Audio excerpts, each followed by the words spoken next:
O Senhor esteja convosco. Ele está no meio de nós. Proclamação do Evangelho de Jesus Cristo, segundo Mateus. Glória a vós, Senhor. Naquele tempo, apresentaram a Jesus um homem mudo que estava possuído pelo demônio. Quando o demônio foi expulso, o mudo começou a falar. As multidões ficaram admiradas e diziam: Nunca se viu coisa igual em Israel. Os fariseus, porém, diziam: É pelo chefe dos demônios que ele expulsa os demônios. Jesus percorria todas as cidades e povoados, ensinando em suas sinagogas, pregando o evangelho do reino e curando todo tipo de doença e enfermidade.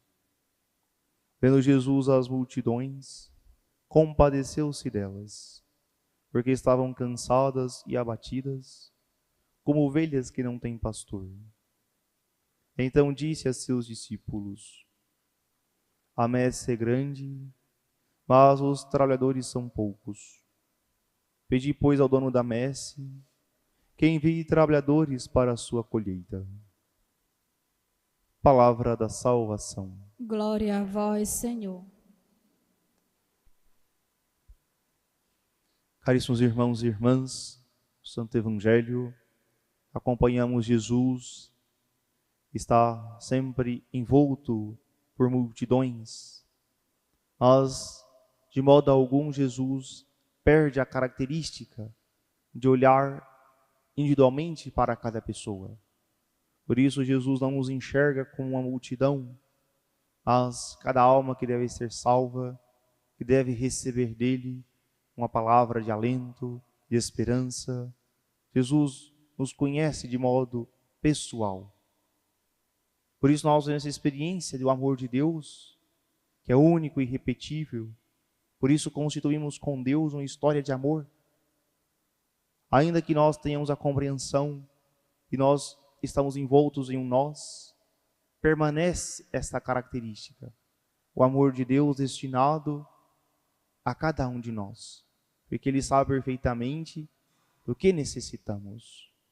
Por isso gostaria de ressaltar o fato de Jesus curar esse homem endemoniado, libertá-lo das amarras de Satanás, e logo em seguida ele se compadecer dessa multidão que está cansada e abatida.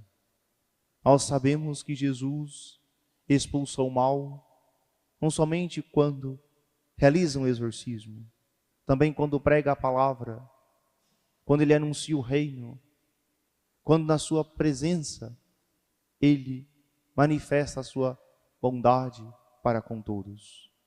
Por isso, não é somente um cansaço físico dessa multidão, extenuante do calor, do sol, das longas distâncias. É um cansaço porque estão como que abandonadas ao poder de Satanás. Elas estão entregues, estão à mercê de todos os ataques do diabo. Por isso Jesus vem como bom pastor, que protege e que livra essas ovelhas, essas pessoas, das garras de Satanás.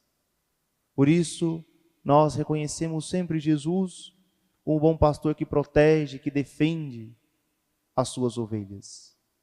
Nós nos colocamos na dinâmica da ovelha, que somos frágeis, somos limitados. Quantas vezes nós nos reconhecemos, tantas e tantas vezes, fragilizados pelo pecado. Quem nos defende dos ataques de Satanás? É o próprio Jesus. Pois ele é o bom pastor, que conhece as suas ovelhas e protege a cada uma delas. Portanto, somos nós, essas ovelhas de Cristo, que ele vem para livrar dos ataques de Satanás. Em nosso tempo, quantas são as ocasiões que nós nos colocamos em situação próxima de pecado, por uma língua que fala, que mente, que faz fofoca. Quantas vezes nós nos deixamos ser enganados por Satanás, porque nós acreditamos em falsas doutrinas, em falsas religiões. Mas Jesus vem pela sua pregação, pela sua doutrina, pelo ensinamento da igreja e nos protege, nos livra dessas situações. Eu preciso compreender o amor de Deus e estar sempre cuidando, estar sempre me buscando, me tirando do poder de Satanás, para que eu possa de fato compreender a sua compaixão, a sua bondade. Um outro aspecto, essa multidão que Jesus se compadece, também nos faz recordar que a nossa fé não a vivenciamos sozinhos. Há sempre o nós envolvido. Pensemos no Pai Nosso, no plural, Pai Nosso, é Pai meu e seu, não somente meu. E nós pedimos, livra-nos do mal, livra todos nós, não nos deixe cair em tentação. Nós pedimos que a nossa comunidade cristã, comunidade de igreja, possa ser sempre libertada do mal. Que não nos deixe cair em tentação. Que nós possamos também perdoar como somos constantemente perdoados. O que isso nos ensina? Que nós, esse rebanho de Cristo, precisa sempre ouvir a sua voz. Precisa sempre estar unido ao próprio pastor. Não é dispersando, cada um querendo seguir as suas próprias ideias, seus caprichos, que será conduzido à salvação. Se de fato nós nos reconhecemos como o rebanho de Cristo, vamos sempre ouvir a sua voz, estaremos sempre atrás dele, porque ele conhece o caminho mais seguro. Por isso, é importante nós reconhecermos. Sim, são tantos os ataques de Satanás, são tantas as situações que querem me desviar do caminho, que querem me colocar numa situação de abandono, entregue à mercê do poder do maligno. Mas existe uma situação também que eu escolho me apartar da comunidade de igreja. Eu escolho me apartar desse rebanho. Eu livremente diz, eu não quero mais seguir esses preceitos, não quero esses ensinamentos, eu quero viver a minha vida. E ali você se perde. Ali você se entrega ao mal. Olha onde leva o orgulho, a soberba, de não querer permanecer no rebanho de Cristo. E qual é o resultado? Fica frágil, fica à mercê e fica abandonado ao poder do maligno. Quantas pessoas vivem como marionetes nas mãos do demônio? Não conseguem se libertar dos seus vícios, do álcool, do tabagismo, da pornografia, porque ela pensa que sozinha dá conta e vai se entregando cada vez mais ao poder de Satanás. E ele vai fazendo como que uma marionete dessa pessoa. Por isso, é junto de Jesus, é na comunidade de igreja, é na oração, na perseverança da fé, é que nós seremos capazes de resistir aos ataques de Satanás. Porque de fato é como um leão que está ali em volta, querendo devorar. Quando eu abro brechas, eu tenho certeza que ele vem e ataca e destrói. Esse Santo Evangelho deve me fazer perguntar: quais são as vezes que eu conscientemente me expus a situações próximas de pecado?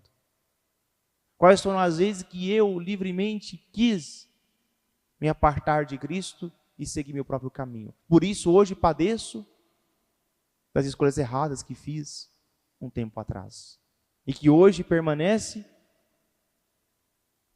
dominando a minha vida. Eu preciso ter consciência disso para que eu possa voltar ao rebanho de Cristo. Pedir: Senhor, acolhe-me como ovelha, me protege de novo, cuida, enfaixa minhas feridas, porque senão estarei sempre entregue ao poder de Satanás. E não consigo rezar, não consigo cuidar da minha família, não consigo trabalhar direito, e por aí vai. Só vai descambando para coisas cada vez piores. Por isso Jesus vem para nos libertar. E não somente quando Ele faz um exorcismo, quando Ele prega, quando Ele ensina. Ele está me libertando, porque Ele está me mostrando o caminho certo. E muitas vezes, pela dureza do coração, nós não conseguimos enxergar tanto o cuidado de Deus. Porque vai dizer o catecismo, Jesus veio precisamente para destruir as obras do mal. Não é de modo genérico. Ele veio para destruir as obras do mal na minha vida, na minha história. Não é uma coisa do passado, que aconteceu lá na Judéia, há 2000 anos. Ele tem esse mesmo propósito hoje, na minha vida, na minha história. Qual a dificuldade que eu tenho para perceber isso? Porque muitas vezes eu não consigo ver o amor de Deus, não consigo perceber o seu cuidado. E começo a achar que o Evangelho é apenas uma historinha. Como se tem historinha do lobo mau, dos 3 porquinhos. Eu penso que também é isso. E não vejo que é uma palavra que cura, que liberta, que transforma a minha vida. Quão importante é nós reconhecermos. Jesus veio para me ajudar, para me salvar. E eu preciso receber de coração aberto essa ajuda, essa salvação. Porque somente Ele conhece o caminho que conduz à plena felicidade e conduz ao céu. Queiramos nós abrir nossos corações para essa verdade. Louvado seja nosso Senhor Jesus Cristo. Rezemos